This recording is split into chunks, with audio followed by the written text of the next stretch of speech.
Welcome to today's episode of Empowering the Heart of Care, Leadership Habits for Carers. And we are so very thrilled to have a very special guest with us today, Maxine Driscoll. Maxine is an award-winning educator and also the founder of Think Strategic, an organisation that is dedicated to empowering 21st century leaders. And who doesn't need that in their life? Driven by her vision of leadership that embraces systems thinking, drivers of change, future trends and sustainability tools, Maxine founded Think Strategic.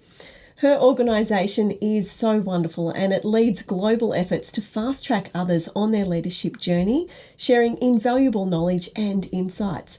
Maxine is also the author of Leadership Really Matters, a book where she passionately addresses the challenges of facing the next generation of teachers and also the future of education.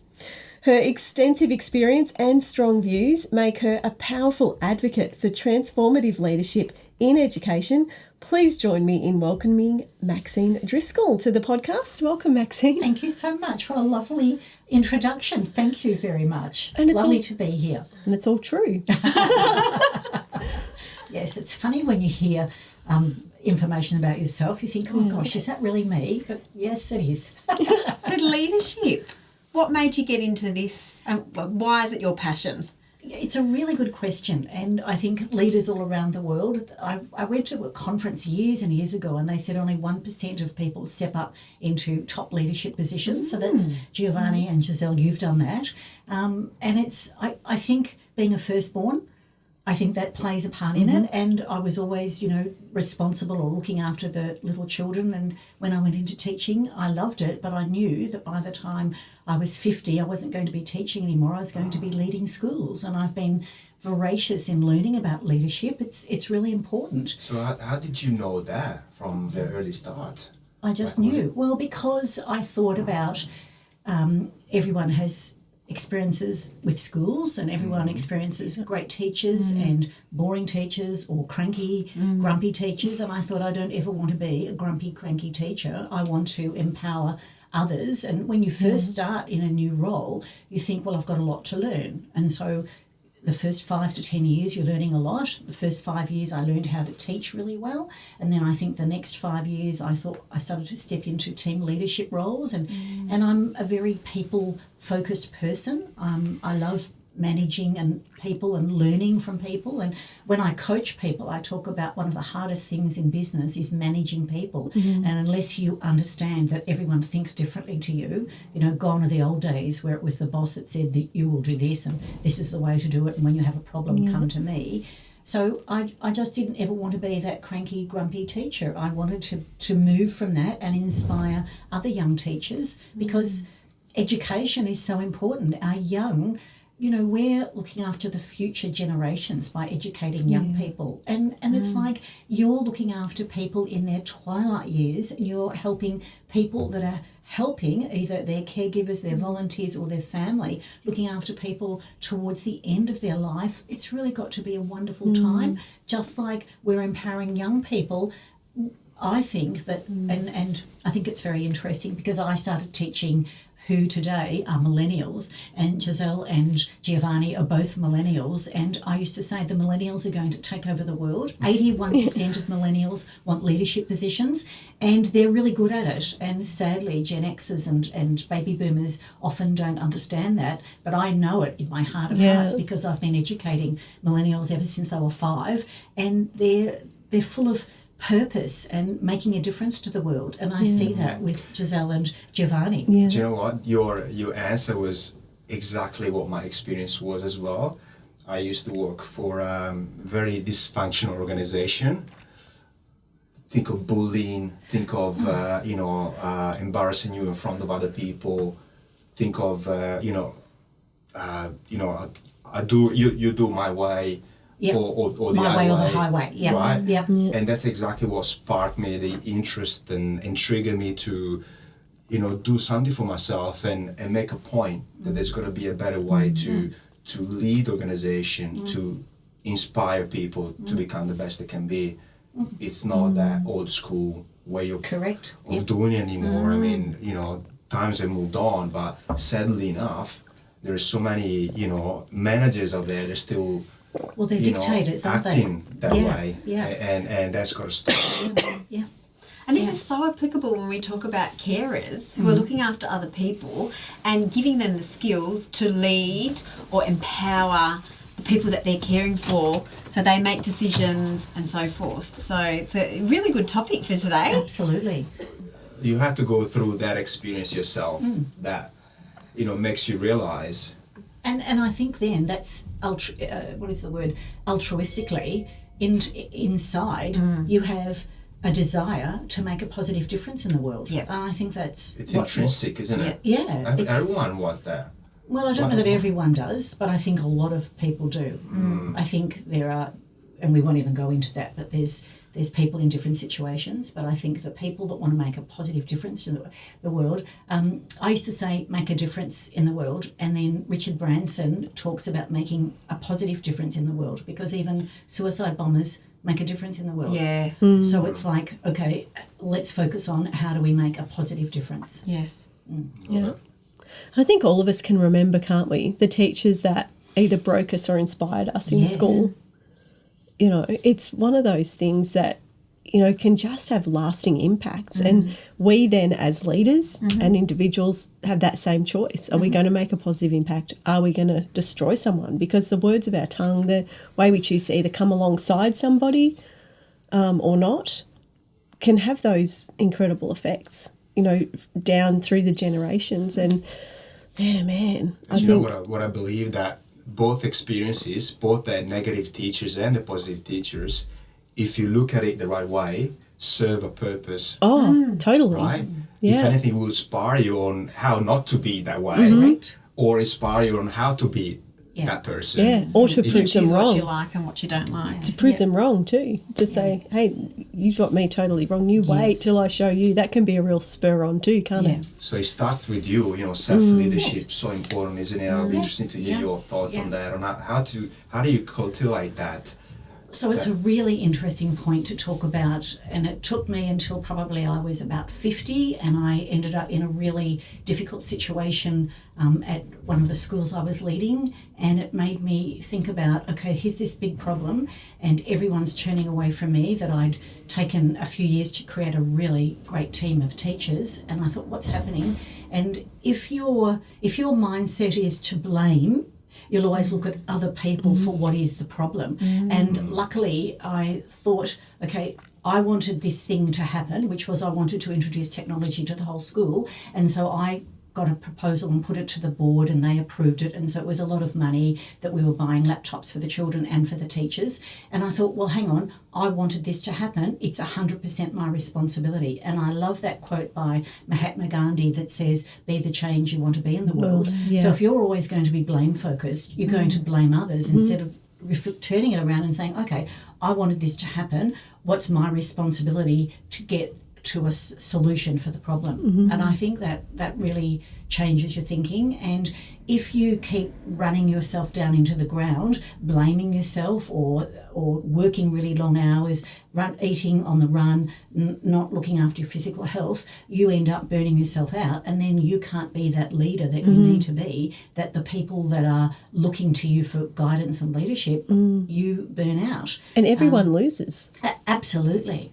So, I really... So when I left that school, and I thought, I knew they were going to do a big farewell. I'd been there for 9 years, and what was I going to talk about? And I thought, I'm going to talk about self-leadership, because if you can't look after yourself, and that's the two of you, if you can't look after each other and be healthy in mind and body and soul, you cannot do the best for the organisation. So self-leadership is really important. And for all those carers out there, paid carers or voluntary carers, if you're not looking after your needs, and it's really hard when you love someone and you're trying so hard, to look after someone, but if you're not getting out and doing things for you, I was explaining to you all, I did the second year in the row, I've done the push-up challenge, and Lifeline puts it on, and I just thought, it's something to do to raise money for people that it helps for all their calls when people are in need. But in actual fact, every day, so it's in June and it goes over about 20 days, and you get information sent to you every day. And so, for example, one of the things the facts that they send you is that for 52 weeks of the year, you've got to get out into nature, or you've got to go and either go and see the ocean once a week, and that will help your mental health. So that was one of the great things. Yeah. So getting in the ocean at least once a week improves mental well-being. Experts recommend spending at least 120 minutes in nature per week is good for your health and well-being. So this is really directed towards carers. Experts also recommend physical activity for 150 minutes is really good for your health and well-being. So I often walk along the waterfront, or I'll even, when I'm really busy in between clients, I'll jump in my car and I'll drive. I'll do what I drive along the Geelong waterfront, and I just look at the sun glistening on the sea, and it makes me feel so much better. It actually does, doesn't it? It really does. Even And if you then- just sit on the sand at the beach looking at the water, there's something about it. Yeah. It's incredible. Make a plan to do that at least once a week, and that's going to help you manage the tough times, because as carers and volunteers, there's always tough times. And then the final one that I took out of the Lifeline push-up challenge was the health and wellbeing benefits of volunteering are linked to a 20% decrease in mortality. Wow. How amazing is that? So by giving from your heart, you're actually going to have a longer life, and hopefully a joyful life. Yeah. How great is that? Amazing. Fantastic. Yeah, it's great incredible. news for us. Yeah. We do that for a living. Yeah, but there are things like you could have that posted up in the office, and people can see those, because of your contributions, you're actually prolonging your life by 20%. How good is that? Yeah. Going and looking or swimming or walking along the ocean is really good for you. Yeah, it's And amazing. we've really got to help our people. So it's not just teachers or people in the caring profession or volunteers. It's our AMBOs, it's our nurses, it's all of our health professionals and our educational professionals. We've got to be supporting them, because they give so much more than what's required of the job, of their job description. Yeah. The nature of the job is so much giving and so much actual kindness and love. So it's like a bit of self-love. You've got to look after yourself too. Yeah, absolutely. Yeah. I think that's important also for internal environments though, Maxine, isn't it? Like a lot of employers, and even I know in our own household at the moment, we've been bringing plants inside and, just really getting, cleans the air and does all of that, but still having even nature inside the house, making sure there's plenty of light in the room. Because some people, their work environment is indoors. They may not have as much opportunity if they're working night shift too, for example. They're either sleeping or they're stuck in at work, and so many just little things. It doesn't take a lot. That's a great point. Early on in COVID, there was a woman, an Australian woman, and I can't think of her name, but she wrote a book called Phosphorescence. I don't know if you've read it, but she talks about the importance of green inside for children, for learning, that children are exposed to green. So I think also people that are in care, look at these lovely plants we've got here. It really makes a difference to people's mental health and well-being. So that's a really good point, Danny. Yeah. And even some people will bring in herbs and things like, say, rosemary, which traditionally and scientifically too has been proven to improve memory and assist in learning. So, there's so much. And then when you're caring for people that have got dementia and Alzheimer's, fragrance often triggers beautiful memories. And so that's a lovely thing too. Yes. Yeah. So what do you say to the carers that are in a bit of a rut and they just can't get going? Like it's great to have all these ideas to go for a walk every day and so forth, but sometimes it is just challenging. You just can't get yourself out there. Yeah. So what are or some you're in strategies? Geelong and it's raining. The weather's not great. You don't want to go outside. You just need to do it. Just do it. What Nike says, right? Put your gumboots on. Get out jump in the there. puddles.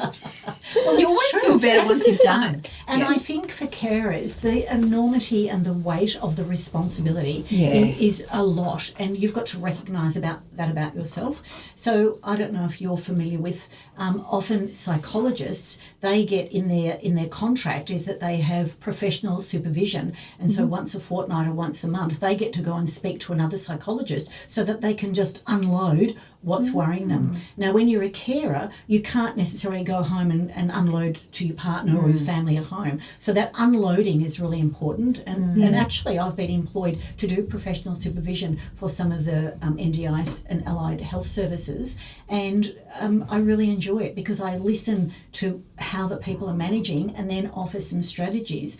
And I've done some research in that area, and some of the common signs of burnout, and maybe this is really worth training your carers in to say, hey, watch out for this. So common signs of burnout, it's physical and emotional stress, but it's low job satisfaction. So if you're going home and you're not really happy with what you're doing through the day, I mean, this is your life too. YOLO, #YOLO, you only live once. Why are you going to keep doing a job that you're getting bitter and twisted about?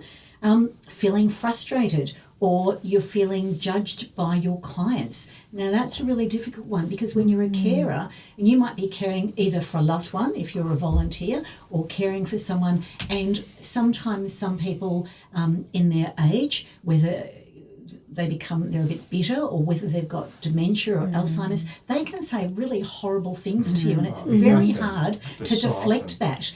You know, because you're a caring person, you care, and when you do, and that's a huge issue. It's also feeling under pressure. You know, if you've got a lot of clients to manage and they're perhaps challenging or difficult clients, that you might feel powerless or overwhelmed. It's not taking breaks, and it's eating on the run. It's if you're unable to properly refuel and regenerate. You know, when was the last time you took some time off? When was your last holiday? Are you really looking after yourself on the weekends, or are you in a caring role on the weekends with other family members? So are you caring 100% of the time? That's going to burn you out. And have you started to notice either you're taking frequent sick days or you want to take sick days, because that's a sign that you're burning out. And if you're irritable or angry, you're snapping perhaps at people at home. That's 10. That's great signs there. It is. And so I run that through with people when I'm doing professional supervision with them. And people are really honest about themselves. And so I get them to rank, 1 to 10, how are you? And if they're 8, 9 or 10, I think that's sort of like warning signs. It's a great we need to do something. Tool. Actually, could you share that with us? It'd be very interesting to put it out there to our audience. I think it's a great self-assessment tool. Yeah. And also very interesting what here in Maxine, it always comes down to purpose, right? Be the positive change that you want to see, and self-care. That's what I've been hearing. It always comes down to these two things. Very, very important. Very important in leadership, isn't it? Having a vision. And I think the third thing is that you either work for organisations that have a really crystal clear purpose and values. Absolutely. And if they don't, then go and work somewhere else. And it's really important on the owners of organisations. And I've led 3 schools now, and it's how do you capture people's hearts and minds to work for a purpose and a cause that is bigger than everyone else. And when you do that, that's when people will be happy. Also, they'll feel comfortable to come to you and say, this is happening or this is happening, and I'm really struggling at the moment. Yes. So that conversation you were talking about before, in the environment of feeling either bullied or you're told what to do. In today's workplace, there's no excuse for bullying and being so dictatorial, that telling people what to do, especially in caring occupations. Yeah. That's so important. Absolutely. Yeah. And I think something that's just super important along those lines too, Maxine, is the reality that we are all human. So when we're working for an organisation that states certain goals, like anyone can put a mission and vision, and you see this all the time. They have their mission statement on their website or whatever, but you start working for them and they've got it on paper. They're not living by it. Something that Giselle and Giovanni have done so well is actually being the real deal. That's the thing I love about them. That's why it was so easy to come and work alongside them, because it really is a healthy, safe space in the environment that they've created, and they continue to maintain, and that I've watched them grow over the last number of years. And I think something they do really well is in looking after the actual humanity of their employees. And when I say that, and particularly in that caring role, I think any carer worth their salt does allow themselves to care about their clients. And obviously there's the professional boundaries that carers need to have, but the fact that we do sometimes come along clients that start to deteriorate, Yes. or that pass away, Yes. or we've got family things going on, like you say, when there's those dual caring responsibilities. Maybe we've got children with special needs, or we've got elderly parents that we're coming home to and then caring for. That taking care of the heart stuff, that ability to process through grief, and then having the space to be able to do that when your employer is creating those services, like an EAP or a place where they can give you even a referral to go and speak to somebody. Yes. So important. The coaching roles within the organization and all those things are very important. To unload and absolutely. and have someone just to hear you out. Sometimes Problem shares a problem halved. I mean, there's so much just in that simple cliche, isn't there? One of the things when I'm coaching people in leadership is that I share, and it's about hashtag YOLO, which I did it once in a workshop, and a woman in her 50s said, I put it on the big screen and said it was about a group of 50 people, and I said, who knows what this means? And this woman in her 50s said, is that new yogurt? And every millennial and Gen Z will know what YOLO is, so it's clearly you only live once. But I help people to talk about what are their big dreams and aspirations, and one of the things for your carers and for volunteers is to think about, sometimes you feel the weight of the world on you when you're particularly caring for a family member, but then if you've got a big caseload and you're looking after several clients as a carer, and it's a really important thing to think about, what about your life? Because there's research that says that when you go into retirement villages or retirement homes and say to people towards the end of their life, what do you think? And something like 97% of them have a regret about something that they haven't done. And that's when I talk about, hashtag YOLO. What are your big goals and aspirations? What's something you really want to do in your life? And it might be the life after when you've retired from your caring role, or it might be when there's another opportunity, when the people you're caring for have got other support or whatever. And it's really important to think about what the big goals are in life. And I've done this in workshops, and one young guy said, he wanted to fly to the moon, and people laughed. And I thought, but hey, hang on, Elon Musk and even Richard Branson, it's not silly. And so think about what's one big goal in your life that you haven't achieved yet and you would want to achieve. And so, Danny, what's one big goal in your life that you haven't achieved yet that you'd love to achieve? I've got a few, but I would love to actually tell people's real life stories through a documentary series. Wow. That's been brewing for a long time. And but I think even the simplicity of that's your big goals, even the simple bucket lists can be good. Gives you the satisfaction. Yeah. And something to look forward to keep going. And so, Giselle, what's one of your big life goals? Gosh, I don't know. Probably more travel. Yep. Good one. What about you, Giovanni?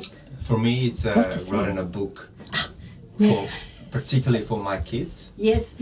Yeah. Just so they know who their father really is, and hopefully and leaving your story that and generational. What's the word? Legacy. Legacy. So, and that's how I met Giovanni, because I did a show to the book that I'd written. That was a big goal for me, that I wanted to write a book, and boy, it took me 3 years to do it, but I did it. But for all of those people that are listening, think about one big goal, because I've got this wonderful, I call it I've just gone blank. I call it my big life goals, and it's, what do I call it? My gosh, I've just gone really blank. Isn't that ridiculous? It will come to me in a second. Big hairy. Oh yeah, it's your big 9 goals in life, and whether it's a documentary or a book or travel or leaving a legacy for your children. It's just so simple. So the first one always has to be about your mindset, Because if your mindset isn't right, you'll never get to the stage of thinking, I'm going to do that, I'm going to do that, and when, and plan it out. And it's also every day your mindset is about, is it a positive mindset or a negative mindset? Are you loving your career? Are you loving your voluntary caring role? Because if your mindset's not right, if you fall into the trap of that negativity bias, which we're all, because of our amygdala and the back of our brain, it's called our reptilian brain, we're all preconditioned because of flight and fight and survival. It's really easy to be negative. We've actually got to try hard to be positive. So your first big life goal is your mindset. And then your second one is your health and well-being, which we've talked about with burnout. And if you don't look after those first two goals, you'll never achieve the travel or the documentary. And then, of course, the third one is it's all around your relationships and your family and the people you care about. So you've got to look after all of those things. Like Danny's talked about your bucket list. They're your top three goals. And then the next one is your career or your business or whatever that is. And then the next one is learning. So if you're not learning, you're not moving ahead and advancing your life. And then the next one is finance, because you need money to travel or you need money for the documentary or whatever it is. So it's how do you manage your finances? And so often that's your career or your business. And then what have I got? It's travel, so adventures. And it might be you want to go, a big plan to go overseas, but it might be to help you cope every day, you go for a walk along the beach. That's an adventure. Or you walk around the block and you look at the trees and the flowers, you know, when it's spring or when it's autumn, and you value those things. So then it comes down to, gosh, this is off the top of my head, what am I up to? So it's legacy, then it's the legacy. So Giovanni talked about that. I wrote my book for that reason too, that I could help other people step up into leadership in schools.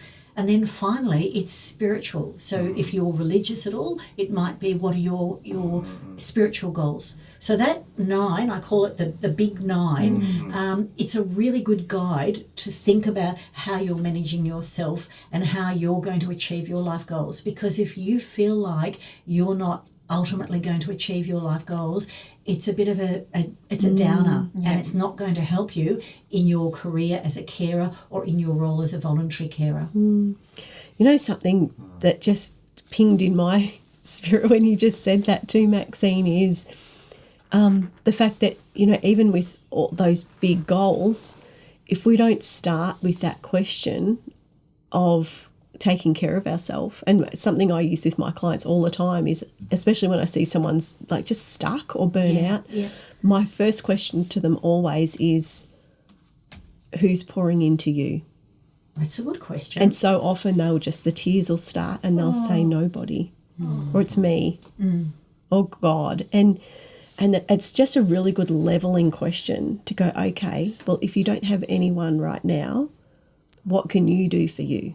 And then to be able to sprout with the goals and then connect them with, well, who in your circle, or who can you, and, you know, people will pop up, there'll be little things, or even if it's a therapist to start with, can be a beautiful way just to initiate that sometimes. Because if people are in that really stuck space, or they don't have capacity, they sometimes just need to be reminded. It's a mindset thing. Yeah, because you forget. When your brain shuts down, you don't necessarily have the capacity to pop it yourself. Do you know what I mean? Sometimes we need to just help someone to switch the light on for them. And that negativity bias, it's just so instinctual. strong. And what we don't realise is, researchers will say we think between 50 to 70,000 thoughts a day. And the way our brain works and our dendrites and synapses, they love the electrical connection. So when we think a negative thought, there's a very good chance it's going to lead into another negative thought and another. And so to be aware, that self-awareness of our thinking,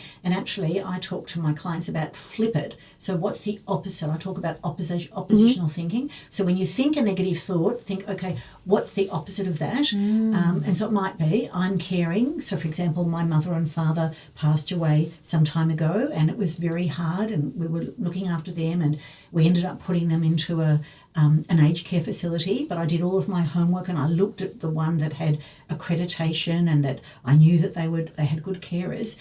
And I was, thinking, oh, is this the right thing? Am I doing the right thing? And I was judging myself. And then I thought, hang on, that's all negative. I'm going to flip it. I'm going to use my oppositional thinking, and I'm going to say, I'm going to do everything I can do based on love. That's what I'm going to do, because I love my parents. And so when you flip your thinking and be aware and make sure you're thinking, your self-talk is positive thinking, it makes so much difference. Huge. Spot on. It's about interrupting that pattern, right? Yes. That's anything you can do to just switch back into that positive. Because then you start to attract that in your life somehow, somewhere. I don't know, but everything's starting to be negative, isn't it? It's just one thing after the other. There's that amazing book that was written years ago called The Secret, and it was compiled by quite a few people, and I think Jack Canfield contributed to it. But they talk about the powers of attraction. And if you're going to keep on thinking negative things, guess what's going to happen in life? It's going to be a negative journey. But if you've got the power to flip it and say, no, I'm going to look for the positive, well, you'll have a positive life. You'll be a positive carer. You'll be a positive volunteer. Yeah, and you'll take the risks that you need to take to create that change. And, until we get really uncomfortable, we don't, And that's true. And sometimes we can have, I think, options in front of us. Yes. And we don't necessarily like any of the options, but they're still options. Yes. And sometimes it's just, isn't it, taking that next step? Yes. And I think that I'm really glad you've raised that, because it's also when things are tough, it's a really good time to say, so what's the opportunity here? What is the opportunity? What can I do? If I step out of this, what is the opportunity for something that's going to be amazing? But if I stay here, I'm going to end up being a very, negative mindset. What's an opportunity for me? And like you said, it might be going and talking to someone else. There's a woman in Geelong wrote a book, and I can't recall her name, but she talked about I think it's the golden circle. So who do you surround yourself? That you need people around you that are positive, that's very important. Yeah, that you surround yourself with. You become what you spend most of your time with. Yes. And of course then that happens if you're working in a culture with people that are very complaining and negative and blaming and gossiping and whinging. You kind of become like that too. Yes. Right? And I call that toxic teams. Don't get involved in those toxic teams. Pull yourself out of that and think, no, I'm going to go and talk to someone that's positive, that cares about who they're caring for, that gives love, or, they're in the same boat as me, but they're actually doing it in a really positive way. So don't get drawn into that vortex of negativity. No, that's it. It's like go hang out with Tigger, not Eeyore. It's like self-awareness. That self-awareness is so important in leadership, in self-leadership. You need to be aware and critically look at what's going on around you and make decisions, not just follow. Yes. It's all about that fixed and growth mindset, isn't it? Yes. It's absolutely. very, very important to understand. Are you a fixed mindset right now? I'm so glad you've said that. Or your growth mindset? Let's talk about that. So a lot of people talk about growth mindset and they think they know what growth mindset is, but in actual fact there's a woman, oh my gosh, now I can't think of her name either. I was going to say Nancy Pelosi, but no, that was the Speaker of the House in America. So what is her name? Carol Dwight, and she wrote Mindset, and she has done 20 years of research on mindset, and she talks about the positive mindset, but also a fixed mindset, and often we don't understand that about ourselves. And Giselle says it perfectly. It's about our self-awareness, and so to be aware. So people that have a fixed mindset, and often, sadly, it's Gen Xers and baby boomers and even veterans, because our education was about either you're right or you're wrong. And when we went to school, if you made a mistake, it was a cross, and it was, that was less percentage points. Whereas for millennials and Gen Zs, we've educated them to say, well, okay, that's one option. What else do you see? But people with a fixed mindset judge themselves and judge others if they make a mistake. Whereas making a mistake, a mistake. So it's like, well, I needed to have one go at it, and then, okay, I'm going to refine that. I'm going to have another go, and I'm going to have another go. A mistake isn't about being wrong. It's about, I need a few practices at it. Yeah. But if you're going to Take judge two. yourself, or 3 or 4. Or 3 or so 4. Techies in Silicon Valley, they talk about 4 iterations. So they'll get something out in the tech world. So like you think about Twitter or Facebook, there it is, it was out there, and then it was modified and modified and modified until we got a good version of whatever it is. Yeah. So they say we need 4 iterations before we get something at a really good level. What have you done with home instead? How many times have you revamped like your mission statement or your value statement? And it's revamping. Constantly evolving. Yeah. And so if you had a fixed mindset, you wouldn't have done it. You would have said, bang, this is the first way we're doing it, it's perfect. And so then anyone that criticised it, you would say, no, they're wrong. Yeah. That's that fixed mindset. And fixed mindset people don't like to be judged. And often one of the failings of women, there's a wonderful book about how women hold themselves back, the habits that we make. Well, women, as we're raised going to school, we're, oh, you know, you're a good little girl. Oh, aren't you a good little girl? Where often to the boy it might be, oh, you're energetic, or, you know, you've really tried hard with that problem. But we get girls, you know, oh, you're a good little girl. So when we go into the workforce, we don't even realise that we're trying to be a good little girl. We're trying to please our fathers or our bosses or whatever. And so it's really important that we think about if we're worried about how others will judge us. I'm sort of going to go off script now, but it's like wearing designer clothes, you know, all the makeup, getting our lips injected. Why are we doing that? It's because we're thinking what other people think about us instead of just being brave and bold and saying, this is who I am, So that's a this fixed is what I mindset. represent. Yeah, so that's sort of based on that fixed mindset.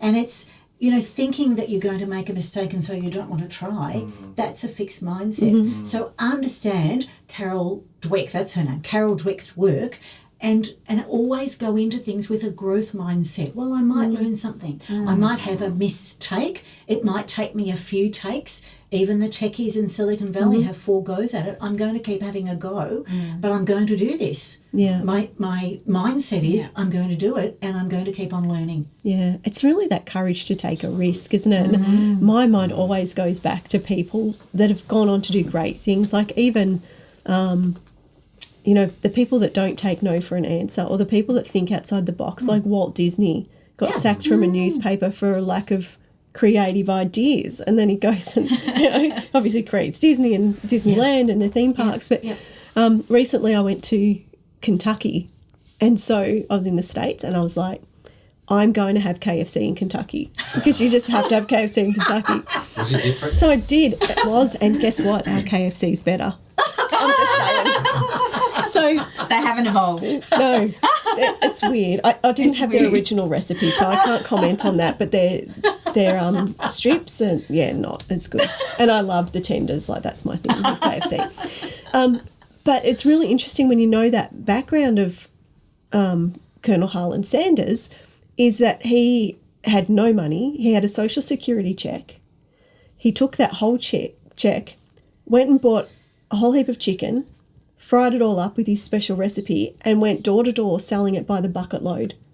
Made even more money, and then reinvested it. And he took the risk and he kept going. And then he had things like I think his store burnt down or something, and he just had that tenacity to just keep going and to change the way they cooked it. It originally, I think, was in a pressure cooker, but it, you know, that wasn't as productive. So again, just like the Silicon Valley guys, they changed their process, make some additions, and then, you know, and then you've got KFC worldwide. You know, it's So it's about courage. And I love what you'd said about risk-taking. So in schools around the world, and the last 3 schools that I ran, the International Baccalaureate, we teach children from 3 right through to 19, and one of the, what we call the learning profile, and it's not just for the kids, it's for the teachers and for the parents, and one of the attributes is being a risk-taker. And it's really important, having that risk and that conviction and that courage, I'm going to do this. And maybe that's helpful for the carers and the volunteers.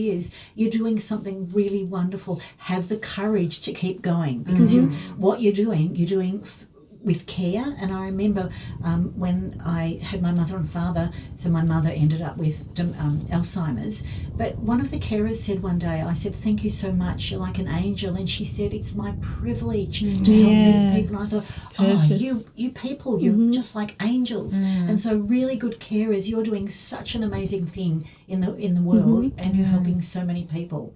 Yeah. Oh, that's beautiful. Just That's beautiful. Yeah. And back to your story from memory, he was in his 60s, that man. Oh, exactly. And I think that's... Can you imagine doing all of that in your 60s? Yeah. And still keep going and going until you find... Yeah, but I think the right that's the avenue. message too, isn't it? That sometimes we write ourselves off. We think we've missed it, we've lost We're too it. old, we're too young. Yeah.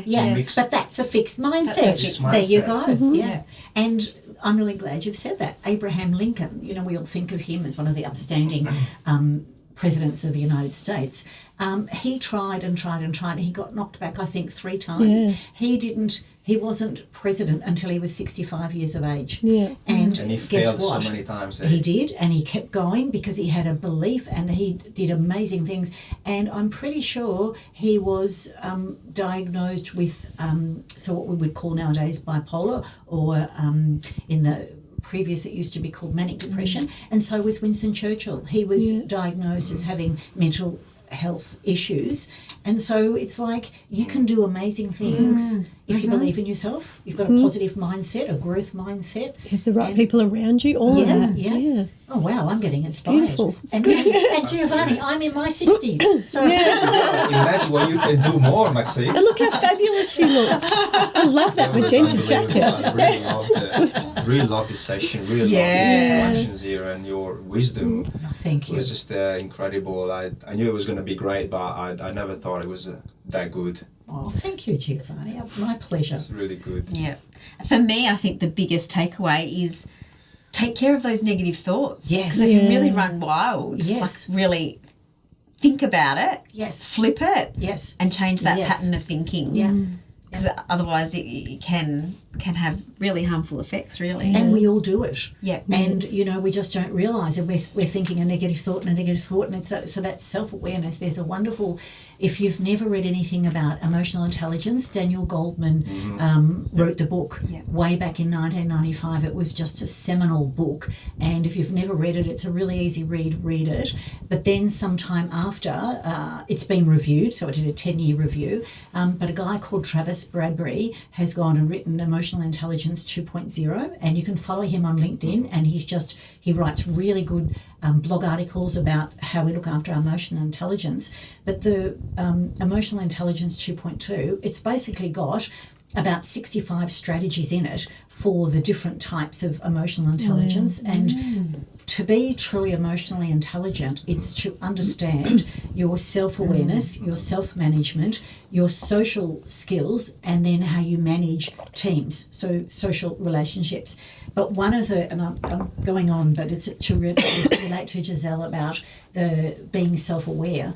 And so Travis Bradbury talks about, just imagine there's a little mouse running in the field of wheat, and the little mouse is running along trying to get the wheat kernels to drop down from the wheat, because they're going to take it back to the nest for the children. So here's the mouse running along, and up in the sky there's a great big eagle flying in the sky, and the eagle is circling the wheat field thinking, I want to take something home for my my babies that have just hatched out of the egg. So here's the mouse scampering around, not even noticing, and out of the sky the eagle comes down, bang, grabs the mouse and takes it home back to the nest to feed their babies. And so think about that when you're thinking these thoughts that are scampering along, be the eagle that says, no, it's a negative thought, I'm going to pounce on it. Yeah. Stop those negative thoughts. It's such an important skill to capture. And when you sort of visualise this little, don't even know it, little mouse running along, to think, no, I'm going to manage my thoughts. I'm going to be like that eagle. And every time I have a negative thought, I'm going to pounce on it and do something about it. Yeah. That's a What a great great analogy. analogy. Yeah, absolutely. Yeah, so good. What was your takeaway from today?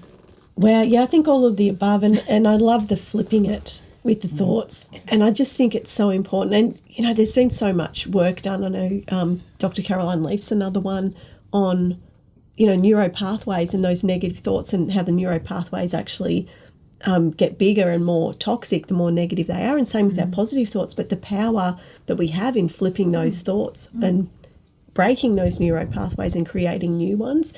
Like, some people feel like, but I've just been like that forever. Oh, that's just me. It's such a lie. That fixed mindset is such a lie. Yeah. You can change it, and you can change absolutely. it relatively quickly, like within months. And Yes. you know what? You can't hold both a positive and a negative thoughts at the same time. It's either one or the other. So you might as well Yeah. Go to the positive. pick the good one, eh? And it's like Einstein's definition of insanity, doing the Simply same thing. over and over. Expecting a different result. Yeah.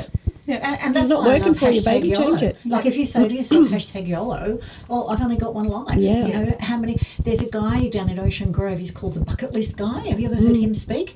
He might be great to get onto your podcast. Anyway, I went to one of his conferences, and he got you to get out a piece of paper, and he said, right, draw a line. Okay, now draw 8 columns. Now draw 10 rows. So no one knew what it was going to be about. And then he said, okay, now put a cross in every box that represents a year of your life, because we're all expected to live until we're about 81. And so, like, some people have maybe got 40 years left, some people have only got 20 years left. Wow. And so, you look at it and you think, right. And he says, so what are you going to do? You're going to keep on being negative, or you're going to look for the opportunities. And hashtag YOLO, you only live once. What are you going to do? It's your life. So, Yeah, it's a good one. Fantastic. How about you, Gio? Key takeaways from today? All of that, and the self-leadership that you are ultimately responsible, totally. right, to either pick the good path or the negative Nancy path. Yep. Yeah. Poor Nancy. I hope there's no Nancy. Right? I don't know who's worse, Nancy or Karen. I had an auntie Nancy, and she was never negative. She was so lovely. There you go. I learned that from you guys. Negative Nancy. Don't be a Geo. Don't be a Geo. No, be a Geo, actually. No, he's very positive. He and is. He's a chosen great guy. And really, the four of us have all we've all had tough times. Yeah. Everyone has tough times, and it's how you get through it. And it's that positive mindset, and to understand that negativity